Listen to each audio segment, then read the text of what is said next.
আসসালামু আলাইকুম সুপ্রিয় শিক্ষার্থীরা, কেমন আছো সবাই? আশা করি ভালো আছো।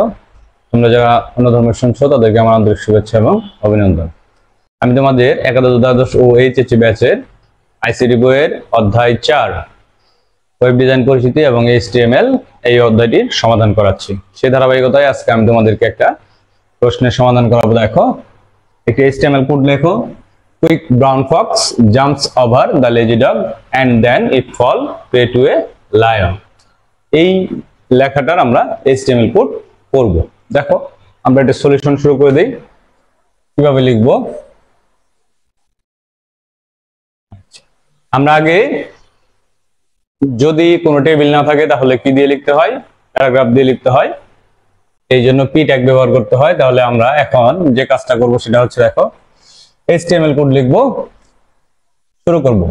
প্রথমে শুরু করতে হয় কি দিয়ে? Doctype HTML, DOCTYPE, doctype HTML. তারপরে কি হবে? HTML, তারপরে হেড, টাইটেল। টাইটেল আমরা ইচ্ছা মতো দিতে পারি। টাইটেলের নাম দিলাম HTML, টাইটেল শেষ।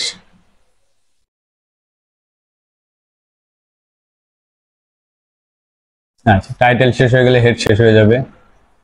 হেড শেষ হয়ে গেলে বডি শুরু হবে। বডি শুরু হইলে এখন আমরা এই HTML কোডটা করব। দেখো, শুরুতে আমরা কি ট্যাগ দিয়ে শুরু করব? পি ট্যাগ দিয়ে শুরু করব।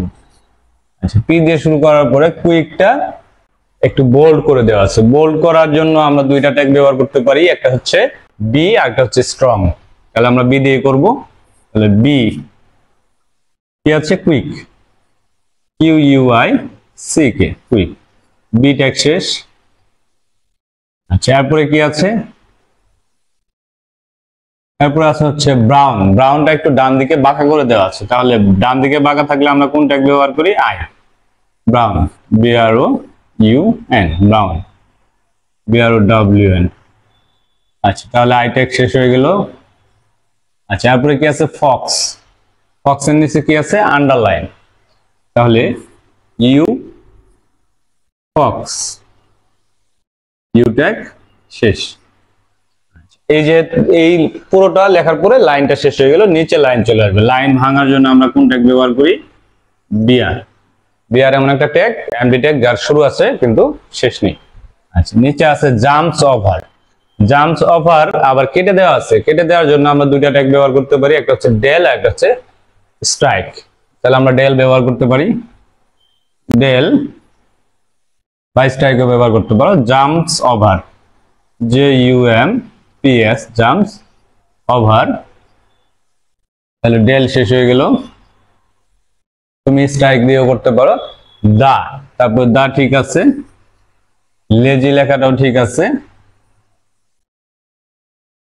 কিন্তু ডগ লেখাটা উপরের দিকে আছে। আমরা উপরে তোলার জন্য সুপারস্ক্রিপ্ট বা SUP, সুপ ট্যাগ ব্যবহার করতে পারি।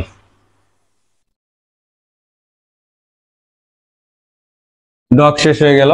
তাহলে এই লাইন শেষ। লাইন শেষ হয়ে গেলে কি করতে হবে? লাইন ভেঙে দিতে হবে। লাইন ভাঙার জন্য কোন ট্যাগ ব্যবহার করতে হয়? বিআর। বিআর একটি এমডি ট্যাগ, যার শুরু আছে শেষ নেই। তারপরে লাইনে কি আছে? And then it fall. And যেভাবে স্বাভাবিক আছে স্বাভাবিক লিখবো, এন্ড, কিন্তু দেন আছে নিচে। নিচে যাওয়ার জন্য কি করতে হয়? সাবস্ক্রিপ্ট। তাহলে সাব, SUB, সাব, দেন, সাব শেষ।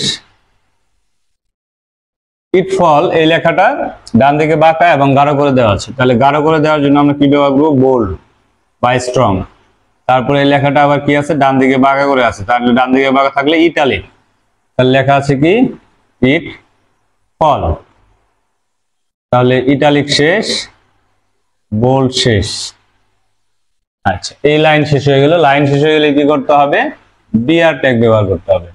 এবার নিচে আছে pre to a line. Pre একটু ডান দিকে বাঁকা করে আছে, টু এ লায়ন, আন্ডারলাইনের টু জন্য ইউটেক এ ব্যবহার লায়ন। করব। লায়নটা আবার ডান দিকে বাঁকা করে আছে। তাহলে আমরা লিখবো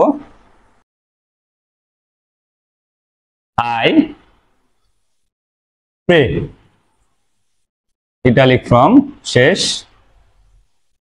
এরপরে হচ্ছে টু, টু ঠিক আছে, এও ঠিক আছে, লায়ন আবার এটা আবার ডান দিকে বাঁকা করে আছে, তাহলে I, L I O N, lion, I, আন্ডারলাইনটা গিয়ে শেষ হয়ে যাবে, তারপর শেষ। আই শেষ হয়ে গেলে আমাদের পি ট্যাগ শেষ হয়ে গেল, অর্থাৎ HTML এর এই অংশটুকুর কোডিং করা আমাদের শেষ। তাহলে পি শেষ হয়ে গেলে কি শেষ হয়ে যাবে? বডি শেষ হয়ে যাবে। বডি শেষ হয়ে গেলে HTML শেষ হয়ে যাবে। দেখো এই HTML-টা খুবই ইজি ছিল, কিন্তু আমরা যদি ধরতে পারি তাহলে আরো ইজি লাগবে, যদি না ধরতে পারি তাহলে প্রশ্ন যদি ধরতে না পারি তাহলে আমরা কখনোই এটা উত্তর করতে পারবো না। এখন বিষয়টা হচ্ছে যে আমরা ধরবো কিভাবে, বুঝতে পারবো কিভাবে। আইসিটি, আমি আগেও বলেছি, আইসিটি এমন একটা সাবজেক্ট, তুমি যদি প্র্যাকটিস না করো আইসিটি কখনোই তুমি ভালোভাবে উত্তর করতে পারবে না। আইসিটি যত প্র্যাকটিস করবে তত তোমার সবকিছুই জীবনে হবে। ধন্যবাদ সবাইকে এখন আমার সাথে থাকার জন্য। আমার পরবর্তী ভিডিও পেতে অবশ্যই তোমরা আমার ইউটিউব চ্যানেলে সাবস্ক্রাইব করবে এবং ফেসবুক পেজটি ফলো দিয়ে রাখবে। যারা অলরেডি সাবস্ক্রাইব করেছো তাদেরকে অসংখ্য ধন্যবাদ। আর তোমরা যারা আমার এরিয়া আশেপাশে থাকো তোমরা চাইলে আমার কাছে অফলাইনে পড়তে পারো। অফলাইনে পড়ার জন্য ভিডিও স্ক্রিনে দেওয়া নাম্বারে যোগাযোগ করবে। তোমাদের 2026 সালের পরীক্ষার্থীদের জন্য নতুন করে ব্যাচ শুরু হয়ে গেছে, তোমরা চাইলে সেটাতে ভর্তি হয়ে যেতে পারো।